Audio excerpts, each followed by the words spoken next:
Hello friends, तो episode start करने से पहले अगर आपने अभी तक हमारा चैनल सब्सक्राइब नहीं किया है तो सब्सक्राइब कर लें और नोटिफिकेशन बेल को भी प्रेस कर लें। तो एपिसोड की स्टार्टिंग में हम देखते हैं कि वूजो ने यूफेंग के इलनेस को क्योर कर दिया होता है और वो डाई याओ से उसके 300 सिल्वर टेल्स देने को कहता है। तो वहीं खुद को क्योर देखकर यूफेंग खुश हो रहा होता है। फिर डाई याओ से उसके 300 सिल्वर टेल्स दे देती है। 300 सिल्वर टेल्स को देखकर वूजो सोचता है कि अब वो डेफिनेटली ही एक्वार्ड रेल में पहुंच जाएगा।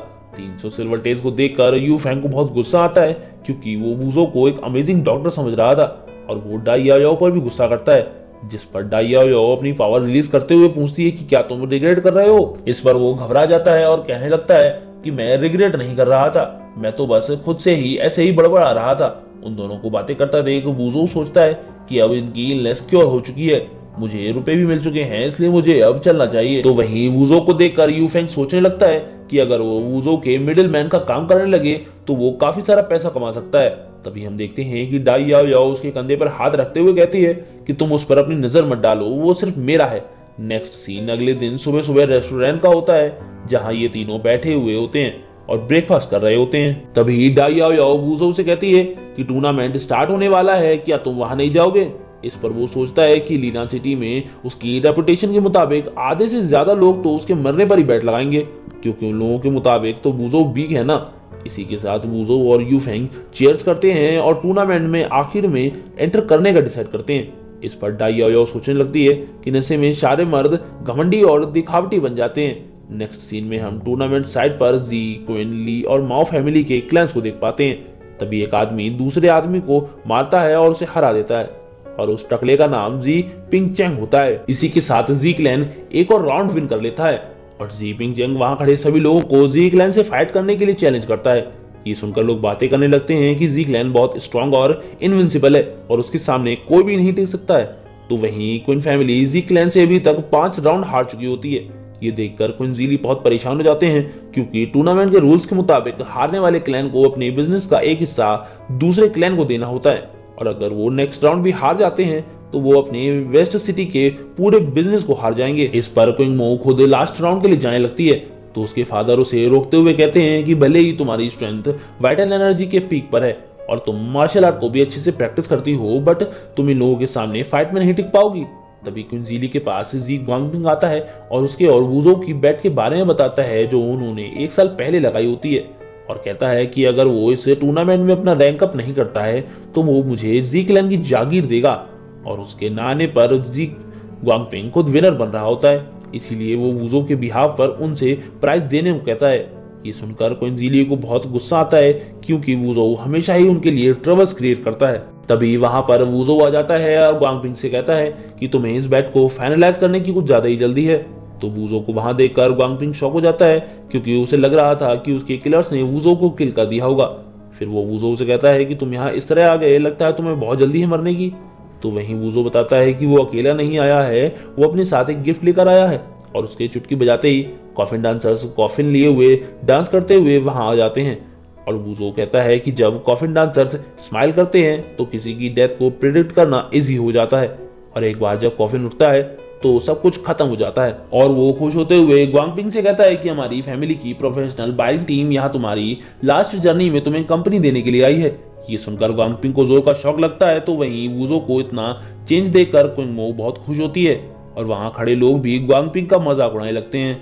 वूजो को वहां देखकर उसके फादर इन लोग को उस पर बहुत गुस्सा आता है और वो उस पर चिल्लाते हुए उसके सिर पर एक पंच मारते हैं क्योंकि उन्होंने वूजो को वेयर हाउस में रहने को कहा था बट वो उनकी परमिशन के बगैर यहाँ आ गया था।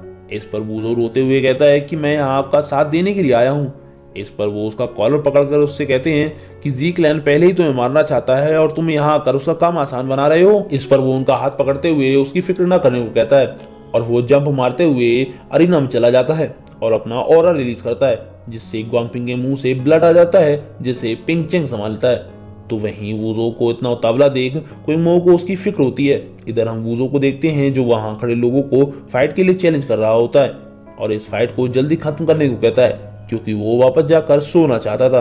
तो वहीं हम वहां खड़े सभी लोगों को देखते हैं जिनमें से ज्यादातर लोग वूजो को मारना चाहते थे, इसलिए वूजो उन सभी को एक साथ आने को कहता है क्योंकि वो इस टूर्नामेंट को जल्दी खत्म करना चाहता था। ये सुनकर सभी लोग हैरान रह जाते हैं कि वो एक साथ सभी से फाइट करना चाह रहा था तो वहीं उन सभी लोगों को देखकर ग्वांग पिंग सोचता है कि इन सभी लोगों को बातें करने के अलावा कुछ भी नहीं आता है और पिंग चेंग को वूजो से फाइट करने के लिए आगे भेजता है और मौका मिलते ही वूजो को खत्म करने को कहता है, जिस पर पिंग चेंग अपने मास्टर को उस पर भरोसा रखने को कहते हुए बैटलफील्ड में एंटर करता है। एंटर करते ही वूजो उसे वहीं रुकने को कहता है, जिस पर पिंग चेंग उससे पूछता है कि क्या तुम लास्ट ईयर की तरह इस बार भी पहले ही अपनी हार एडमिट करने वाले हो।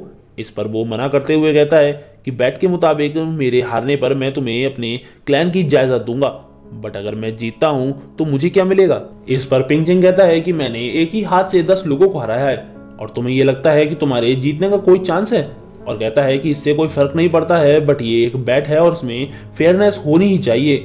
इस पर वूजो कहता है कि क्या तुम भी मेरी ही तरह अपनी फैमिली का बिजनेस बैट में लगाओगे। इस पर ग्वांग पिंग कहता है कि वैसे भी तुम मरने ही वाले हो और अगर तुम जीत जाते हो तो मैं तुम्हें 100 सिल्वर टेल्स दूंगा। और पिंग चेंग के पूछने पर वूजो इसके लिए रेडी हो जाता है और वो खुश होने लगता है कि अब उसको 100 सिल्वर टेल्स और मिलने वाले हैं। तो वहीं उसके क्लैन के लोग ही उस पर गुस्सा हो रहे होते हैं क्योंकि 1000 सिल्वर टेल्स बहुत कम होते हैं और वूजो को ये बहुत ज्यादा लग रहे होते हैं और वूजो के ओपोनेंट्स भी उसका मजाक उड़ाते हैं, जिस पर क्विंजीली उन लोगों को डराकर चुप करा देते हैं और इसी के साथ ये राउंड स्टार्ट हो जाता है और पिंग चेंग वूजो पर अपने राइट आर्म से पंच बनाकर अटैक करता है और वूजो के ये उसके चीप ट्रिक्स लगते हैं, इसलिए वो एक जगह खड़ा रहता है और पिंग चेंग का पंच वूजो के चेहरे के पास आता है और वहां एक ब्लास्ट होता है। ये देखकर क्विंजीली घबरा जाते हैं। इस पर ग्वांग पिंग उन्हें वहीं रोक देता है क्योंकि इस फाइट में वो इन्वॉल्व नहीं हो सकते थे। वूजो को हारता देख लोग हंसने लगते हैं। तभी क्विंग मो देखती है कि वूजो ने पिंग चेंग का पंच इजीली ब्लॉक कर लिया था। इस पर पिंग चेंग को भी समझ नहीं आता है कि वूजो ने उसके पंच को एक ही हाथ से कैसे ब्लॉक कर लिया।